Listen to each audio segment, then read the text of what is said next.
आप लीडर सौरभ भारद्वाज के घर ईडी की रेड हुई है। दिल्ली के साबिक वजीर सौरभ भारद्वाज के घर ईडी के छापे हुए हैं। हॉस्पिटल कंस्ट्रक्शन स्कैम में ईडी की कार्रवाई सामने आई है। तो इस वक्त की बड़ी और अहम खबर आपको बता रहे हैं कि अब ईडी का शिकंजा सौरभ भारद्वाज पर भी कसता हुआ दिखाई दे रहा है। आम आदमी पार्टी लीडर सौरभ भारद्वाज के घर ईडी की रेड हुई है। दिल्ली के साबिक वजीर सौरभ भारद्वाज के घर ईडी ने छापेमारी की है। हॉस्पिटल कंस्ट्रक्शन स्कैम में ईडी की कार्रवाई सामने आई है। तो इस वक्त की बड़ी और अहम खबर आपको बता रहे हैं। तो सौरभ भारद्वाज की दिक्कतें वैसे में बढ़ सकती हैं।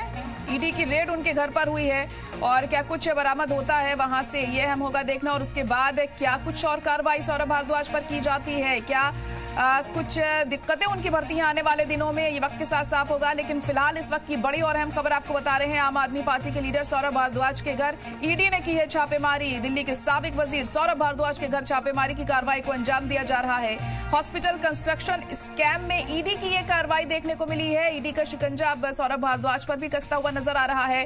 जाहिर तौर पर अब जब उनके घर छापेमारी हुई है, पूछताछ भी उनसे की जाएगी और इसमें क्या कुछ निकलकर सामने आता है, ये बहुत अहम होगा यहाँ पर देखना।